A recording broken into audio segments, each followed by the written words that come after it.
pwesto ni Kuya JR. Ang HD nung tilaok ng manok no? Akala nila wala tayong manok dito. May manok din kami dito. Ano nga to Panabo nga to Ayan na, nagising na naman. Kasi kayo maingay, nagigising yung manok. Alam niyo pa naman yung manok, mabilis magising, di ba? Kaya nga may... Pati man naman bata. Oy, patigilan niya paano. Bigyan niyo ng milk. Pambihira kayo. Sa bagay, mga ganitong oras, good morning po sa mga mamis na nagpapadede ng kanilang mga baby, no? Yung mga newborn, ganitong oras, naku, walang tulugan yan, gising na gising yan. Ako din dito, may karga-karga nga ako. Baka maniwala sila may karga-karga akong baby dito. Nasaan ba yung baby? Akin na nga yung baby. Abot nga ng baby. Baby, pa dito ka nga. Ay, shush. Ay, shush. Ito mo na, baby. Ay, shush. Ayoko na, umiiyak lalo. Darna! Mga pala desisyon kayo sa akin. Inyo na muna, itabi nyo muna at umiiyak si baby. Darna! Bakit ba darna ka ng darna? Nasaan ba yung bato? Wala namang bato, darna ka ng darna dyan. Kasi nagpipindot kasi darna Si Sak. Napideya si Darna. Darna kasi ng Darna, wala namang bato. Ano ba ginagawa niyo ko showtime dito kung ano-ano pinagpipindot niyo dyan? Sabihin, Kuya Dan, madaling araw, hindi ka nagpapatulong. Pasensya na ho kayo, hindi po ako may kasalanan. Kung ako lang ho ang may pindot, hindi ko pipindutin yung mga bagay na yun. Yung mga si Sak, si Moira, si Jello, yan ho yung mga... Si Jello pala nakaupo lang dito. si AC na lang yung sisihin natin. Pasensya na ho kayo, hindi po ako may kasalanan nun. Ang gusto ko nga, ma-relax kayo. Gusto ko, kalmado lang kayo. Yung mga tao dito, binibigyan ako ng manok, binibigyan ako ng bata. May mga cartoons. Ano tayo, showtime? Tigilan nyo nga yan. Basa na lang ako ng comment dito. Sabi, remember your sound effects. Sabi ni Marvin, remember your sound. Hindi ko din alam din talaga dito sa mga to. Na-trigger kasi to doon sa manok ang ganda kasi nung manok ni Kuya JR HD yung tunog Labasan tuloy yung mga elements ko dito. Elements. 2:22 na. Pwede pa po kayong tumawag pinag-uusapan natin. Ano ang dahilan mo sa pagpapatuloy? Pwede mong i-Viber yan, 0919-278-3000. Tumawag, wag nang mahiya, tawag na, 8924-4101. Locals 5671, 5672 at 567. Di ka titigil, ha? Pindot ka ng pindot dyan. Alagyan ko ng duct tape yung kamay mo, O kaya pumunta po kayo sa ating Facebook page, hanapin nyo Dan Capusyon.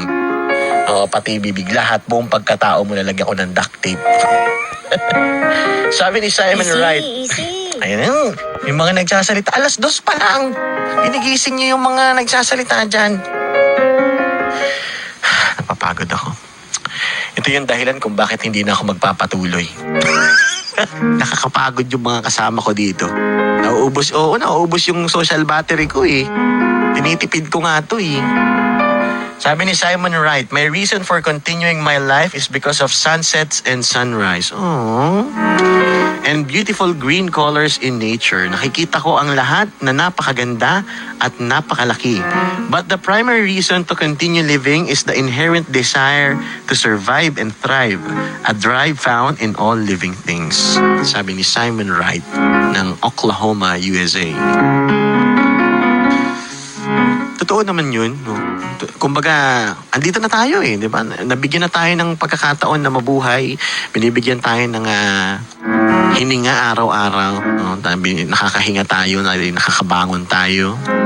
Nagagawa natin yung mga bagay na gusto nating gawin. So, might as well ipagpatuloy natin, di ba? Kahit minsan, gano'n naman hindi mo naman lagi alam ang dahilan ng mga bagay-bagay. And yet, pinagpapatuloy mo pa rin, di ba? Minsan hindi ka sure sa mga desisyon na gagawin mo, pero gagawin mo pa rin, itutuloy mo pa rin. O for example, sa trabaho, di ba? Minsan gusto mo ng leap of faith, no? Ang tawag, leap of faith, aka mag-resign. Minsan, di mo naman alam kung anong kahihinatnan mo doon sa lilipatan mong trabaho, di ba? Halimbawa, kung ano man trabaho mo ngayon, okay naman, masaya ka naman, okay naman ng sweldo, pero sometimes sobrang napapagod ka. Pa- para bang nararamdaman mo, parang ang hirap sa araw-araw na lang na ginagawa. So, siguro, minsan may isip mo, paano ko itigil ko na lang lahat ng to? Siguro, tumalon ako sa isang bagay na kahit hindi ako sigurado, pero baka sa dulo, mahalin ko rin ito.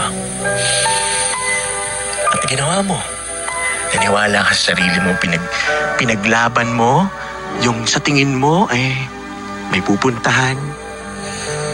At sa dulo, naramdaman mo ang kasiyahan na ni minsan hindi kumatok sa mga pinto mo. Kaya kung ako sa'yo, ituloy mo. Kahit natatakot ka, ituloy mo.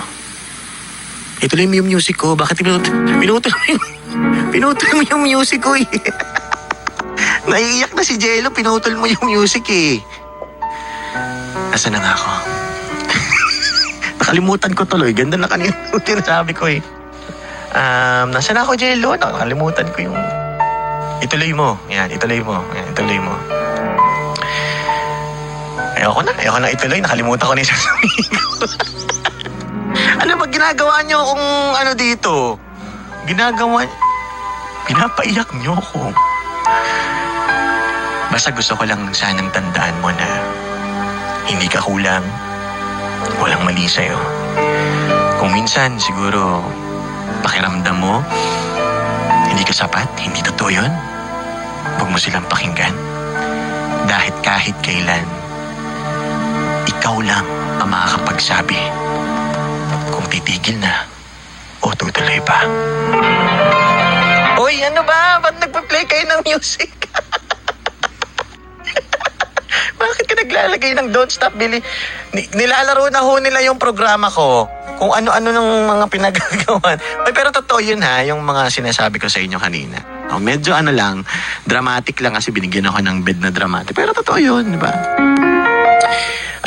Minsan di tayo sigurado sa mga desisyon natin and yet gagawin pa rin natin. So, I guess dito sa katanungan ko, valid din yung sagot na, Kuya Dan, hindi ko alam kung anong dahilan ko sa pagpapatuloy. Valid din yun. No? Kasi minsan kahit hindi natin alam, ang kailangan lang natin gawin ay magpatuloy. Basa pa ako ng mga kasagutan ninyo. Sabi ni Rogelio Pagdanganan Clara Jr., magpapatuloy dahil mahal ko ang aking trabaho bilang guro at nais ko pang makilala ang aking mga magiging mag-aaral at maging bahagi ng pagtupad ng kanilang mga pangarap sa ayaw at gusto nila.